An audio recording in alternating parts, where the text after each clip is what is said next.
how you doing? Daniel Ruiz Tizon is available for Monday the 10th of August 2020 with me, Daniel Ruiz Tizon, episode 258. Hope you're all well, keeping on doing what you need to be doing to keep yourself going. An animated start from me, I think, despite the fact I am sweating bucket loads this morning. I'm coming to you from equatorial South London, unpleasantly hot. The promise of thunderstorms this week to hopefully push back this heat.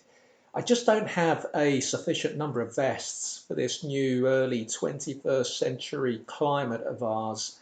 I think I've got half a dozen vests made up of M&S, which are the snug ones. They complement your physique. Then the Primark ones where you've gone cheap, less snug, and usually misshapen after a few washes. And right now I'm getting through 3 a day. I've got a wash planned this afternoon once I've recorded this show. So probably in this kind of weather going to be washing shorts and vests every couple of days because it's just ridiculously warm. Vest changes, short changes, multiple showers. One plus of this heat, though, is, well, until this morning, certainly over the weekend, it was helping to limit my coffee intake to single figures. It's 5 minutes to 11, and I think I've already had 6 glasses of coffee today. That does tend to be the case on a Monday, because after a weekend I tend to be very slow. Not because I've had a busy weekend, far from that. It just takes me a while to get going on a Monday. I'm going for the early record again today. Mondays are always so long. Certainly, for God's sake, how can it be? Didn't even let me get towards the end of the show. Where was I? Mondays are always so long for me. Right now, I've touched on that in recent weeks. The sirens always throw me. Let me see if I can get my thread back. I had a relaxing weekend, too relaxing really. A dull weekend, but a relaxing weekend. And I'll go into that more later on in the show. But what it does mean is that right now Mondays are just full on because I don't do any work at the weekends, which, as I've said on recent shows, I think that's the right thing. You can't be working 7 days a week, not if you want to live forever. There is no other day of the week, thankfully, that's as bad, that's as full on as Monday for me. It's just I would prefer it if this day fell in the middle of the week, so I could probably build up some momentum to lead into it, have the Monday, the Tuesday maybe, and then Wednesday can be the busy day. Obviously, I'm to blame for this by bringing back the Monday show. I was up until 2 a.m, I think, last night, late night listening to Howard Hughes coming at ya, like an 80s DJ. And then it was just too warm to go back to sleep easily. I actually stayed awake quite easily during the show. Normally I'm having to have a coffee after 11 just to see out the final couple of hours. I like to listen to that show live. I like to make that commitment to that 3-hour show because I do love the show. Last night I was very awake for it, didn't need any coffee, but the show just seemed to pass me by. I don't think I was too gripped by any of the guests that were on last night. And then after listening to it, it was just too warm to sleep easily. I was flicking through Player FM, looking at all the podcasts I've subscribed to. There was nothing that stood out last night that I particularly wanted to listen to. There were, quite a few individual episodes that I thought I'd like to listen to that, and I would try listening to it. And I think there was there's a show I subscribe to. I can't remember what it's called, but it's something to do with origins. I'm really interested in the origins of, many things.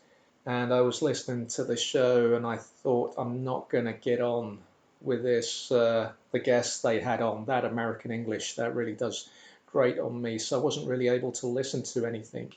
Spent yesterday listening to the start of a new series. I think I mentioned it a couple of weeks ago on early Christianity, which I do find fascinating because it's a historical slant on Christianity. It's not the Gospels, it's a historical analysis of early Christianity. I did find that I find that quite a gripping subject. I really do. I turned the fan off then after the unexplained finish because the fan audio keeps me awake, but then it's too hot without the fan. So, all of which makes for a dull show opening. Anyway, let me bring you up to speed on the situation here. The neighbour's still not back, which has meant or means that when she does come back, if she does come back, I suppose, as I've touched on in recent weeks, I'm going to feel conflicted about that because it will be a lot of pressure. You know, it was enough pressure as it is running these errands 4 days a week, but to constantly be popping my head out if I hadn't heard from her and just trying to gauge from how much mail was still peeking out from under her door, whether she might be okay or not. That is a lot of pressure. That's not a great way to live. Doesn't do much for my spirits, so I wouldn't be looking forward to a return to that, especially after a third consecutive weekend of Lions. And I think I took the Lions too far this weekend, touched on in a surprise bonus episode over the weekend, which I'll mention later. I think I took the lie-ins too far this weekend. I just can't do anything in moderation, which is why I always knew from a young age that I had to keep away from recreational drugs. Otherwise, I think I would have had a problem. I'm that kind of person. The lie-in has been so alien to me for the last decade, particularly the last 2 years as the errands for the neighbour escalated, having fallen exclusively to me 4 days a week. So the lie-ins are very new to me, and I think what's happening at the moment is my body doesn't know how to cope with it. I fell asleep for almost 3 hours again in the afternoon because I think the excessive sleeping in, excessive by my standards, pretty normal by most people's standards, I think my body, it had just relaxed too much. So I then, in addition to sleeping in, I went for the cat nap as well in the afternoon, and the cat nap just became too long to the point where it was actually sleeping rather than another cat nap. There were weird dreams about buses. I think that was either Saturday or Sunday. Yesterday, Sunday morning, I dreamt I was wearing a pair of incomplete shoes where the soles were made of cling film.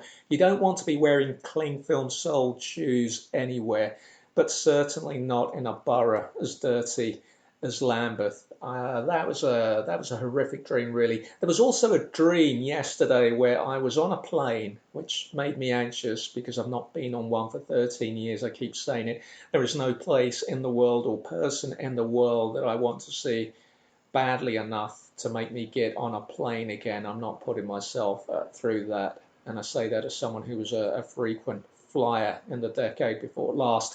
So I was on a plane. It was near empty. I was sat at the back. No one was wearing face masks, myself included. And in the aisle across from me, to my left, was Priscilla Presley. And we ended up getting into a really heated argument about the ribbon in her old Dallas co-star's Stetson, Steve Canale, I think that's how you say it, Canale or Canale, who played Ray Krebs. Presley was saying that the ribbon was black, which I wasn't disputing. I was merely pointing out that in the early years of Dallas, before she turned up, she was actually the third actor to play Jenna Wade, Bobby Ewing's old flame.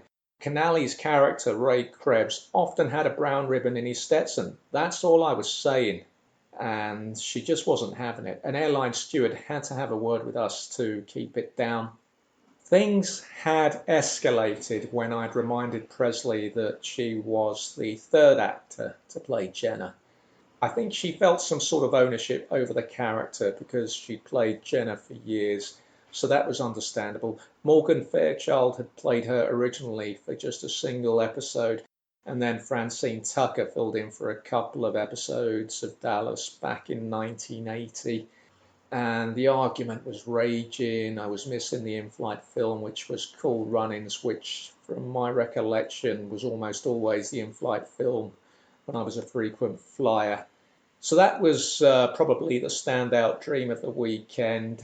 I was meant to see my aunt on Friday, but my cousin and one of his numerous kids, my goddaughter, were going there on Friday afternoon. My cousin's a bit of a pandemic maverick with the household mixing. I don't know how many different households he's got going on at the moment with the mixing. He is absolutely fearless, and he's playing golf as well for good measure. My aunt was telling me to disregard the bubble. I wasn't disregarding the bubble. I take my bubbles seriously. I checked out the latest guidance. It hasn't changed. For my own sake, unfortunately, I can't mix with more than one household. I just have to stick to that. Obviously, the fact that my bubble is with 280-somethings who just do not stop rowing is a damning indication of where I am in my life. But I took on that bubble. I launched it knowing what it was, who it involved, and I committed to it. And I will not bend on the bubble, regardless of my aunt trying to persuade me to do otherwise. So Friday was really just about finishing off this shopping. And I also had 3 library trips to make. I'm actually sticking to this chair. I really am. Might have been better off wearing longer shorts. These shorts that belong... Oh, come on. What is with that stop-start siren? If you're going to ruin the show, commit to the siren in the way that I've committed to the bubble with my aunt and uncle. See it through. Why did that siren start twice? What is it? Am I living outside of spots where they're allowed to pilot new siren sounds, a new way of turning on the siren? Do they experiment out there with a siren? If you're going to wreck the show with your siren, just have the siren on. Let me hear it from far away, and then it gets really loud as you go past her, and then you carry on and it fades. And I know that it's obviously a serious incident, but things like that you just heard, I don't know what that is all about. And I have again forgotten where I was. What was I talking to you about? I think I was talking about I had to finish the shopping. Okay, I had 3 library trips to make on Friday. That's where I was. I had a bunch of books to return to Camberwell Library, part of Southwark Libraries, one of my favourite libraries, actually. And I could go back and edit that. I didn't say libraries properly, but you know what? I'm trying to do this show as live. Let me move on. I like Camberwell.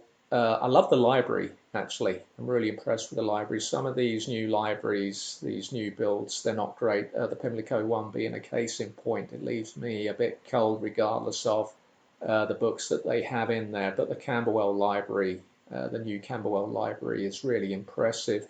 And Camberwell in itself is one of the few areas of South London that really hasn't been overwhelmed by the gentrifiers. It's something that I really like. It helps me recall some of my early childhood memories. A lot of South London was very grey and poor and grim when I was a kid, and it would kind of depress you. But then there were areas like Clapham High Street back in the day, forgive the Americanism, and Camberwell now reminds me a bit of that, in that it's, well, obviously I'm sure that if I pay more attention, I'll note that some small businesses will have closed now in Camberwell, but Camberwell does remind me of Clapham, the way Clapham used to be. And I like that. It's obviously, it's got Camberwell Green as well. Completely lost my thread here. So I was heading to the libraries, and this was my first experience of a library working in a really strange way now. Actually, Pimlico Library was a bit like that in that they make you gel your hands at the door, and obviously being a very experienced hand geller, I think the security guard at Pimlico noted that. You know, I was doing the whole interlacing the fingers, I was doing the front of the and the back of the hand, I was also gelling on the wrists, and I think he could see that I was someone who'd probably been hand gelling pre-pandemic. So, you know, this pandemic age, in terms of the hand cleansing, it's not going to be a problem for me. But Camberwell, you could not go into the library. There's no browsing. They blocked off the entrance. There was a girl standing behind a screen, well, sitting behind a screen. There were 3 boxes to my left, just inside the entrance, cardboard boxes where you would put the books that you were returning. So those books would go into quarantine. And if I'd had any book reserved, I'm sure I would have been able to pick it up there. The girl would have given it to me. So that was a bit strange. and a hand gel. When I went in, they had a hand gel dispenser there, and I just think, well, if it's there, you use it. Otherwise, I'd use my own, but then using my own might look a bit flash. But it would be less dangerous because only I've touched it, but there's no telling how many people have touched the hand gel dispenser that's being offered by the library. That's probably, I don't know. I could have just taken my own hand gel out. I think she might have found that odd, or maybe she wouldn't have in this day and age. So I returned those books anyway. Time was marching on. I'd had a run in the morning when really I should have switched things around on Friday and checked the pandemic era library opening times for Wandsworth libraries. By the time that I was on a bus to make my way first to Battersea Library, and I was almost there. I was about 3 stops away. The bus had just gone on to Lavender Hill, and I checked my phone at that point because I had a horrible feeling that they were going to be closed, and I'd seen that they were indeed closed, and that the other library in Wandsworth Town, which is a bit of a trek, certainly in terms of getting a northbound bus back because the traffic system around there is so weird, and the Wandsworth Town Library was closed too. So I'm looking to get there tomorrow now, if I can. I think both libraries are open tomorrow. One of them's open today, the other isn't. Anyway, I did some useful work on the bus though, so the time wasn't entirely wasted. Working on the bus like the old days on the new podcast idea. The artwork is on its way. Sometimes I feel so jaded, the confidence feels so low that I doubt whether I can pull it off, as it's a massive undertaking and it also involves a return to journalism, which I was never keen on.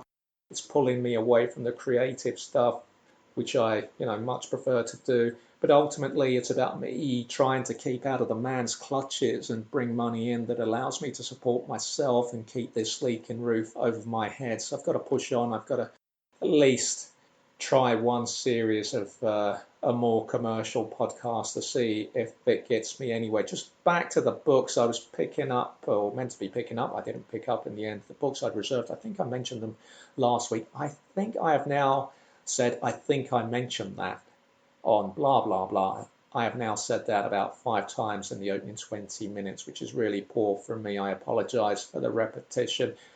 There's the 4th of the Palliser novels from Anthony Trollope, Phineas Redux. That's been reserved with Battersea Library. And Perry, One Fatal Flaw from the Thomas Pitt series. I think that's the latest one. There's another one out this year. That's to pick up from Wandsworth Town. And as it's a new book, I anticipate that it's not being borrowed by anyone, because pretty much every library that you check now are ordering a copy of that book. So I've reserved that. Wandsworth aren't charging for reservations right now, which is good of them. And I just love late Victorian England, though, especially late Victorian London, more specifically, though Anne Perry's Thomas Pitt series, that's now moved into the early years of the Edwardian era. Well, I say early years of the Edwardian era. I think the Edwardian era, I don't think it was that long, was it? I think it was less than a decade long. The book I'm currently finishing at the moment is The Case of the Gilded Fly, a locked room mystery by Edmund Crispin, written, I think, in 43 or 44. Enjoyable read, a couple of 100 pages, troublesome font, little spacing, which has slowed me down. But it's enjoyable, and it's good for me to come across new writers who I think, well, I might read more of them in the future. I've always been very bookish, and my sibling too. We get that from our dad, got that from our dad, but in middle age, this bookishness has just exploded, and I could probably write more than I currently am if I read less. And that's something that I've felt in recent years. That's something that the Space Daddy said to me, when he became aware that I'm reading about two books a week, sometimes more. And I get that. But also, right now, I think, well, I don't watch much TV. I just can't really focus on music or TV now. Newsnight's probably the only regular show I watch, which never starts on time. Very strange. On a good night, it will start at 46 minutes. 22:46. Let me just get my figures right. Usually 22:47. In the pandemic age, it's meant to start at 22:45. But BBC Two, They'll put on a couple of trailers just before Newsnight. Look, we've tuned in to watch Newsnight. We get why it's 15 minutes late every night now. Got no problem with that. Completely understandable. They're sharing a studio with BBC News, so they need the extra 15 minutes to get things sorted. I get that. But do we need to see these trailers for shows that I'm not going to sit down and watch because they look rubbish? Give me Newsnight. Just give me Newsnight. That's what I want to watch. I'm committing to the show. Don't worry about the trailers. So it means that because I'm only watching one show on a regular basis, I'm listening to a lot of stuff. But the thing that really helps me switch off are books, and I don't want to go back to the old life of writing at all hours. That's really unhealthy. He said his throat going, so books, I just love reading. I really love reading. Obviously, I wish that maybe I was less anal and I wasn't reading library books with latex gloves. But, in this pandemic age, actually, again, I'm probably ahead of the curve there by about 10 years. Although this hot weather has meant that it's not easy getting these latex gloves on. I've had to sprinkle a bit of talc into both gloves in the last couple of days to facilitate the gloving up process.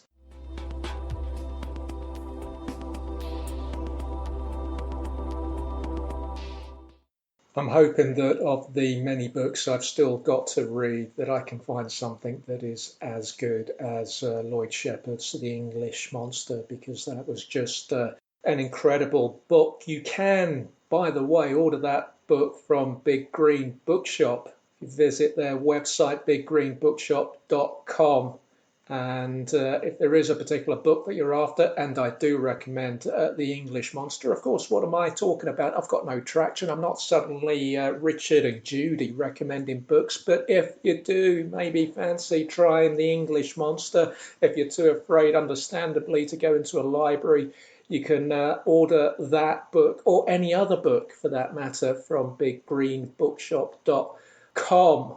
I think the easiest way to order the book is to email them on biggreenbooks@gmail.com. You can also tweet them or DM them at biggreenbooks on Twitter. They tend to reply as soon as possible. They can get books posted all over the world, and their suppliers usually get books out within 24 hours.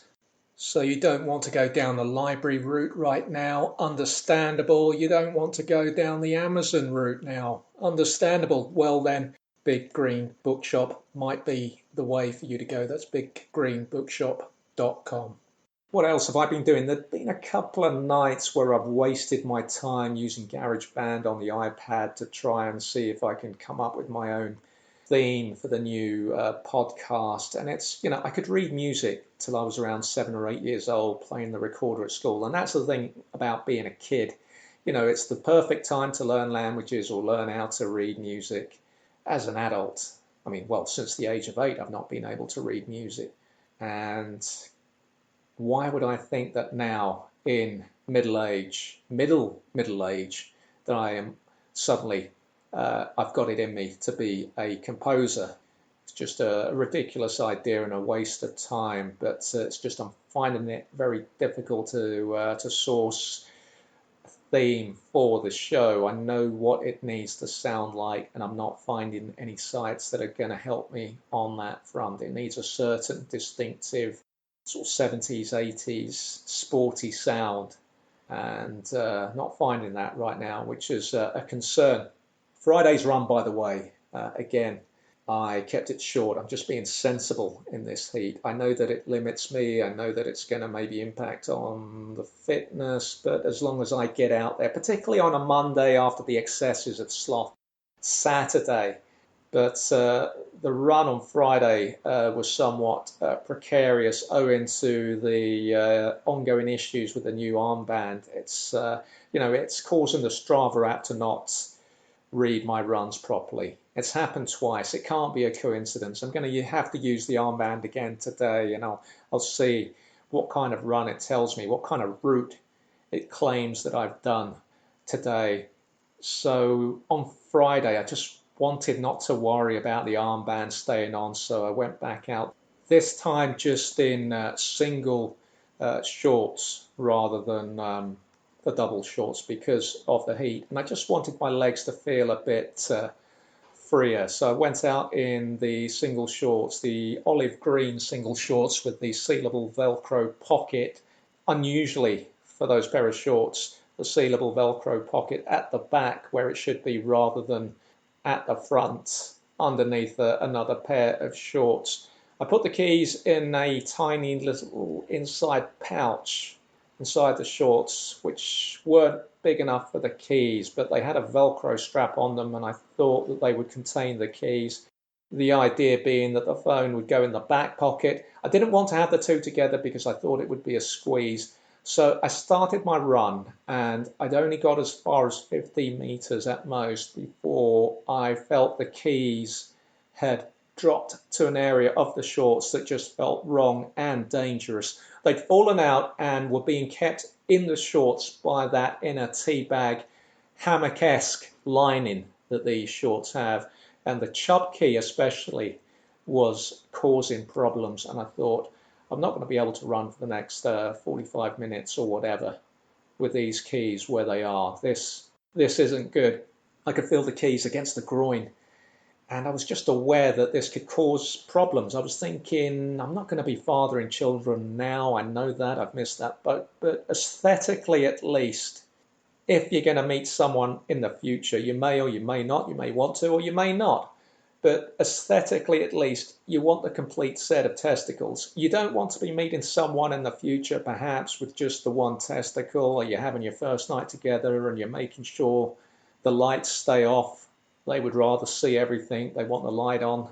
And then you have to explain how you lost the other testicle. You don't want that situation. It would have to involve then explaining the whole running in two pairs of shorts thing, the cheap armband where I'd normally keep my keys, etc. She might say, £6 on an armband. That's cheap. You can't go cheap. And I would say, yeah, I know that now. I know that. So it's an ongoing issue for me, where to keep the keys and the phone. The armband is clearly rubbish, absolutely rubbish. I had to again stick the keys in with the phone in the same sealable pocket, all loaded on one side, the shorts slip in, the keys and mobile phone making for considerable audio as I made my way around the park, hoping for better this afternoon.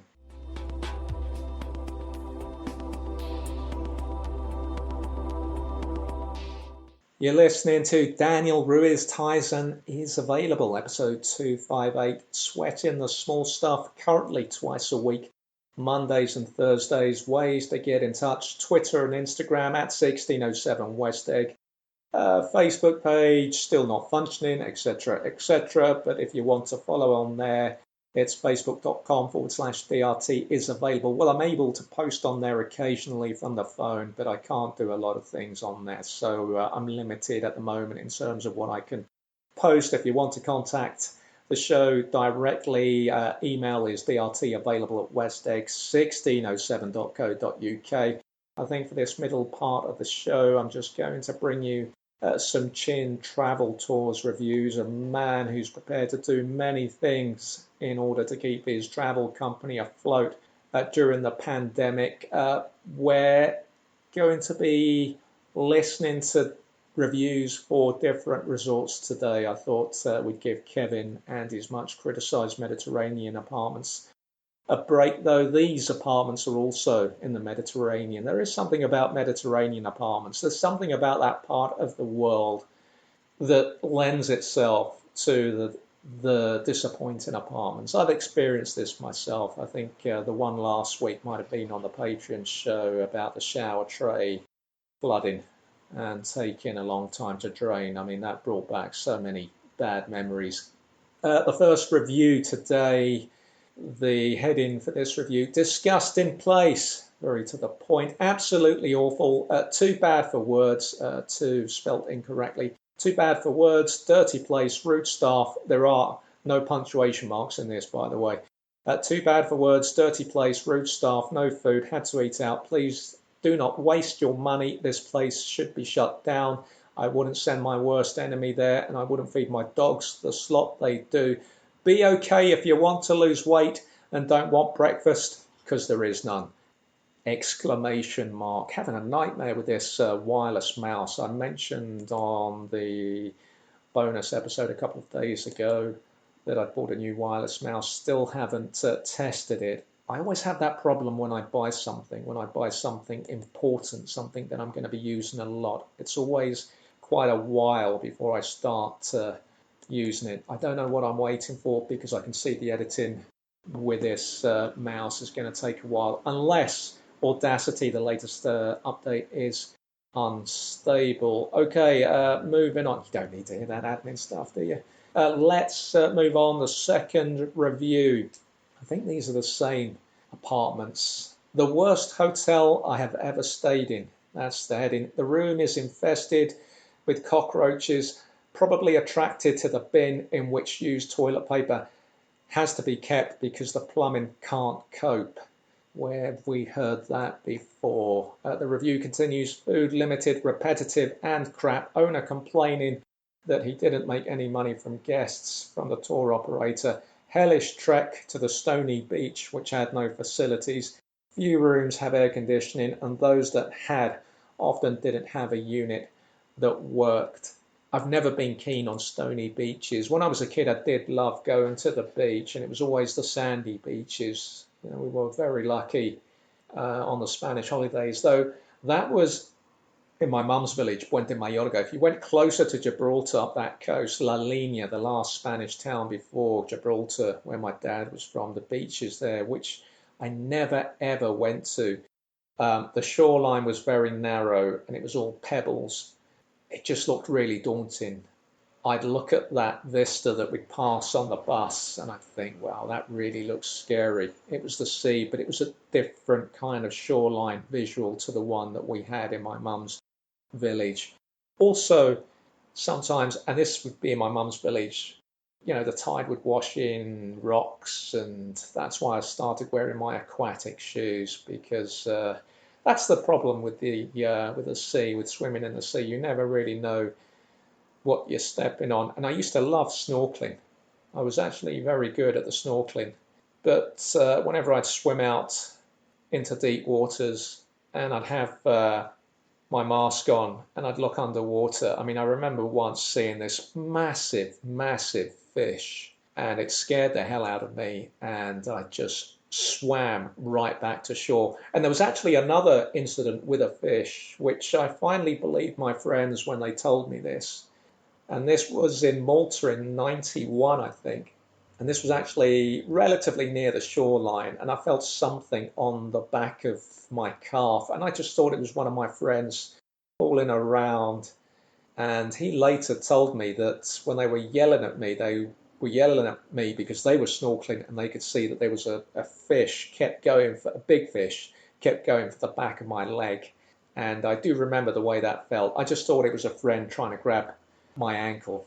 That was it. So me and just wildlife in general, whether it's in the ocean or on land, it's just it's not something that I'm comfortable with. The last review for this episode: do not go to this hotel. First, it may have a golf view.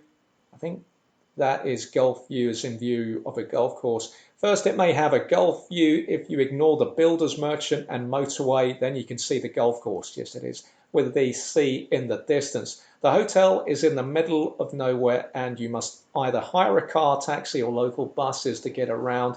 The transfer bus cannot go up the steep hill to the hotel, so you must pull the cases up yourself. Then 2 flights of steps to the reception run by a dragon. Looking at that opening paragraph, knowing the chin as I do, I don't think he would have revealed any of that information to any of his customers. The next, this gets a bit disturbing actually, the rest of it. Stray cats walking in and out of the hotel all day like they're staying there, jumping up on your table as you try to eat the slop you've been served.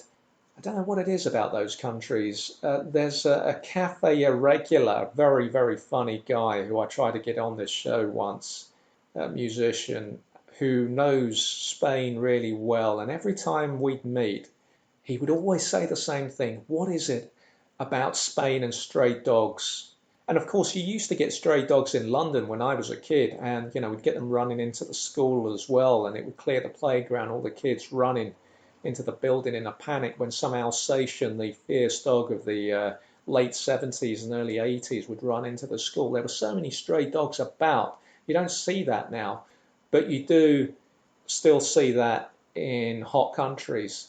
Although I suppose it's the same with cats. That's what this reviewer is saying.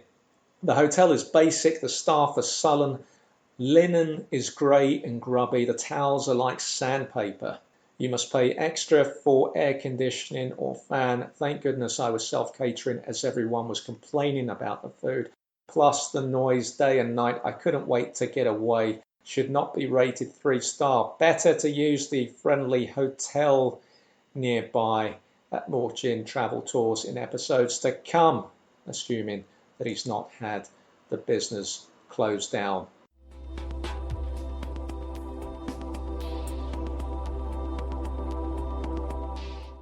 Daniel Ruiz Tizon is available, episode 258. Ways to support the show, iTunes reviews, 30 seconds of your time. If you enjoy the show, please do leave a review on Apple Podcasts. It will increase the show's visibility. That will increase downloads, and that is then making me feel like I can justify my time doing this show. You can also do your shopping via the Amazon link at danielruiztizon.com. Just click on the Amazon link on the site, takes you through to your Amazon page as normal, but Amazon's recognize you come through via the Amazon link at my site and kicks back a small percentage of your purchase back to my work at no extra cost to you. You've also got PayPal and coffee.com links at danielruiztizon.com. If you want to make a donation, large or small, it all helps. You can use those links to donate to the show, and I'll transfer that week's Patreon exclusive show to you. Most importantly, and probably most easily, it is the most direct way to support this work, and that's via the Patron page. It's just £6 a month. You get nearly 2 hours of content at the moment every week. There's also a second tier, an introductory tier for those of you unsure about committing to supporting the show on Patreon. The Toe Dipper is just £3 a month, and for that you get access to every other Patreon episode. We've now got our first Toe Dipper, and we welcome them on board. Patron numbers now bolstered to 17. World podcast domination beckons. Patreon.com/DRT available. Sign up there for a different kind of podcast. Join the 17. Keeping this show alive. There was a Sloth Saturday bonus episode just a couple of nights ago for the 17 who received a very detailed breakdown of my day and a last minute switch on what pizza I used for Saturday night's calzone conversion. It was a late call up for the little Cajun chicken pizza of the thin and crispy base that is more crispy than thin, if truth be told. If there's a next level down from thin for pizza bases, that's what this one has. The way Arsenal used to have that much heralded Carling Cup team of kids a decade ago that never amounted to anything, that's the little pizza. It's the Carling Cup pizza. It's not going anywhere. You don't really want to use it, but every now and then you give it a run out, and that's what I did on Saturday night. Now, the keen-eared of you may have noticed I gave the Patreon tiers available in pounds on today's show. Well, that's because there's been a very positive change introduced by Patreon in the last few days. Everyone in the UK, everyone in the EU and the US can now pledge in their local currency of euros, British pounds, or US dollars. And this will help prevent you paying extra conversion fees from your bank or card when pledging in a currency that's not your own. And Patreon say they're working on additional currencies too. So that's really good news. Those conversion fees now pass on to creators, but I don't mind if it helps grow the support. So I think this is a big plus, a step in the right direction for Patreon, and hopefully makes anyone who might be in two minds about signing up less resistant to this work. Come and check out the page, patreon.com/DRT available. It is a sweet deal. I mentioned last week that I had a hospital telephone appointment on the Friday afternoon just to check in on how I was doing with my asthma, which I was pleased about because the week before last I'd had 2 or 3 dodgy days just out of the blue. And I'd also mentioned that I've had this long-standing curiosity as to whether my illness last winter, which went on for over a month, which saw me in and out of hospital a few nights and on antibiotics, 2 lots of antibiotics, trying to fight off some infection, an issue that I'd never had before. I was just curious about the symptoms, and so I welcomed that call, and I went over my recollection of one of the appointments with the doctors last winter, where they had said, "Look, we're seeing a very different flu this winter." That's what they said. I remember they said that we're seeing a very different flu this winter with very different symptoms. And I mentioned that to the doctor that called me, and he said that chances are that it could have been. They can't be certain. I was one of, I think, a couple of hundred cases they said that they'd flagged up retrospectively as being possible cases from last winter as they tried to get an idea of when COVID came into the UK. And they couldn't test me for it because obviously it's 7 or 8 months now. Any antibodies wouldn't be present. The only thing that makes me doubt whether it was is that I had similar symptoms in 2018, but they didn't last anywhere near as long. Within a week or two, I think I was better. And so that makes me think it might have been something triggered by the heating. It's, the winter's kicking in, you're turning on your heating. I might be reacting to that. But at the same time, it went on for 4 to 5 weeks, and I would get into bed. And by then, I'd brought the show back. So if you've been with the show since episode 201, you might recall how heavy my breathing was during some of those early shows. And I'd go into bed at night, and I'd be thinking, why can't I breathe? Why am I struggling to breathe? And I think it was probably the first time where I felt very worried about living on my own, because I would think, okay, who's going to know if something's happened to me? My next of kin is someone who knows about 8 words of English, despite being here for like 56 years or 55 years, whatever it is. I mean, if she'd learnt a word of English for every year that she was here, at least maybe with 56 words, you might feel a bit more relaxed about the situation. You might think among those 56 words, she'd be able to, report some concern she might have as to my whereabouts if something had happened to me. The doctor and I, we went through the symptoms over the phone: shortness of breath at the time tick, failure to respond to normal inhaler dosage at the time tick, low listening figures, a big tick on that one. I listened to a podcast episode from The Economist yesterday on the virus. And remember, these are just theories being posited by experts, which are then relayed to you by a possibly ill-informed podcaster strung out on medication. So nothing is nailed down. I'm just telling you these are theories, and I find them very interesting to listen to. Listening to these experts tell us what might be the latest thinking on this virus. And again, on this episode, it's the second different show where I've heard that this virus is likely to have been in circulation for longer than we've been led to believe, possibly even longer than, last year. Certainly some form of it, it's felt, has been in circulation for longer. Many coronaviruses from bats, who are notorious disease carriers. There are many coronaviruses from bats who are notorious disease carriers, but it's possible, though, because of the bat's role in Southeast Asian society, that Southeast Asians have a greater immunity to these viruses, which is why we haven't had something like this until now, until the big one finally broke through in the last year or so, just claiming anyone. It's fascinating to hear these shows. It really is. I'm looking to improve on what I've identified as a flaw in my mask wearing, because I'm constantly adjusting it, because the loop always leaves the back of the left ear really sore. And I'm coming back from the shops and I just want to get indoors, because even though I pull the mask down when I'm out of the shop, I still keep it on my chin.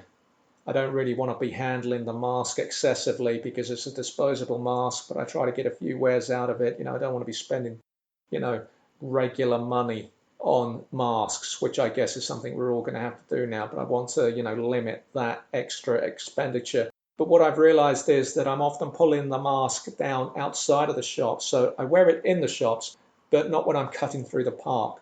And every time I touch it, which last week was a lot because it was bothering the ear, I have come to realize that when I pull the mask down and leave it on my chin, the tip of the mask is often hovering perilously close to my lips.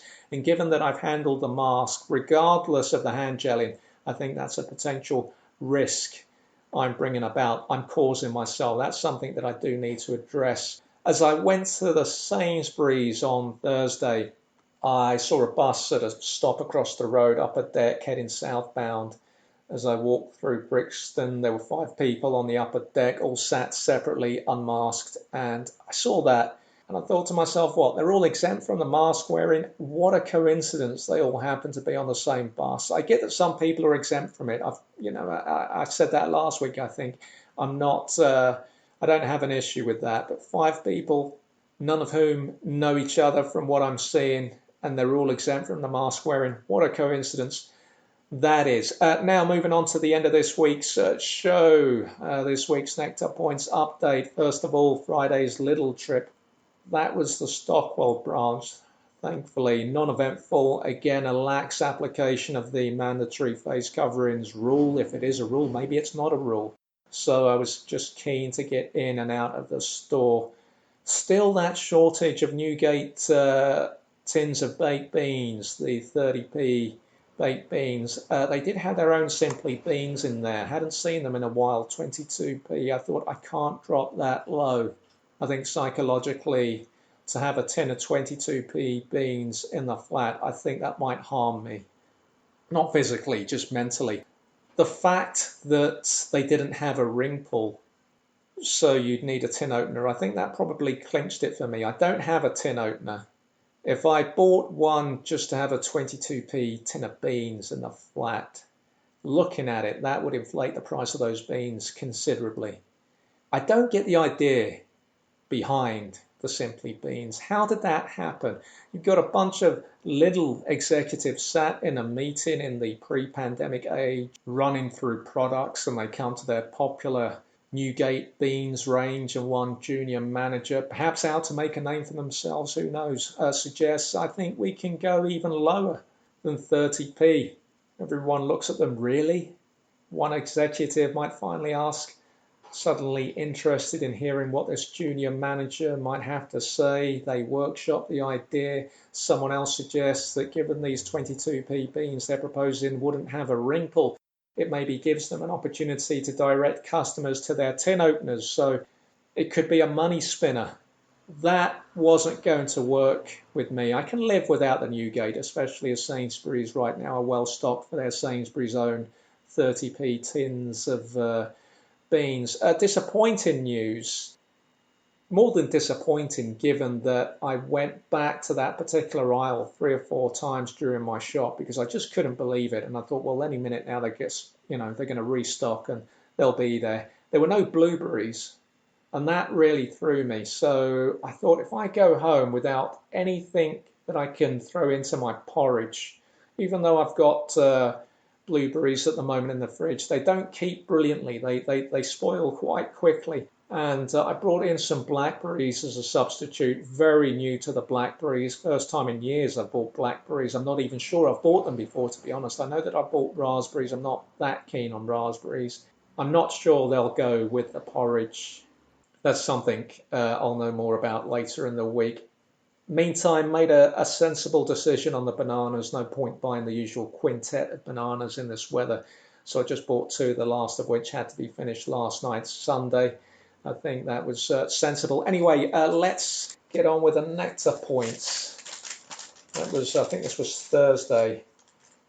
Opening balance, 81 points. Remember, at the moment, I'm losing 3 Nectar Points a week on the Radio Times while the neighbour is in hospital. Bought 6 pints of semi-skim milk. Sainsbury's own crackers were back in stock. Bought some Nivea men's cream, which I had to get a refund on, actually. And let me have a look at this, actually. There might be something interesting here that I've just noticed on the refund. Bought some tablets, sweeteners, a yogurt, Sainsbury's own beans, just mentioned, a very cheap washing up liquid. I like to have a backup liquid. Bought some bleach, sweet chili sauce, 3 single oranges for 90p. Actually, I told you last week I bought 2 very overpriced bacon potatoes. I was in the queue. I just couldn't be bothered to put them back. One of them wasn't in great shape. One of those bacon potatoes that before you stick it into the oven, you're cutting out those potato tumors, and by the end of these potato tumor removals, there wasn't much left to bake. But I was determined, given that that individual potato had cost me 56p, I was determined to eat some of it, and I did. Just very dogged. Don't like to waste stuff. Okay, so I accrued 81 points last week on a spend of 19.20, which struck me as expensive. I had the sweeteners and the Nivea cream, which bumped up my Sainsbury's expenditure. New points balance 100. Your points are worth 50p. Again, they just 50p for 100 points. It's just really, really poor. I did notice, and I always check my receipts before leaving. And it was lucky I did, because I realised that I'd been charged double for the Nivea. I'd been charged the usual price. I never buy the Nivea men cream when it's retailing for £5. Always go for it when it's offered at a discount, and it was being offered at a discount, £2.50. So I went to customer services. The customer services guy and I, we were both struggling to understand what the other was saying through the mask. There was excessive handling of the Nivea cream tub from him, which, I antibacterial wipe everything. I've told you that when I bring my shopping in, it's a really long, drawn-out process now, and then I clean the work surface where all my shopping has been placed on. And I thought I'm actually going to use half a wipe just for the Nivea tub, because he's really, really handled it.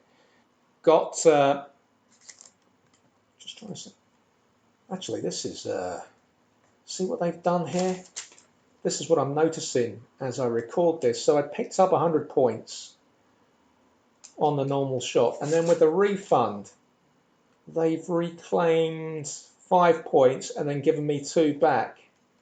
So I've got 97 points. You would have thought, given it was £2.50, they might have been generous and said, okay, we'll round it off to 3 points.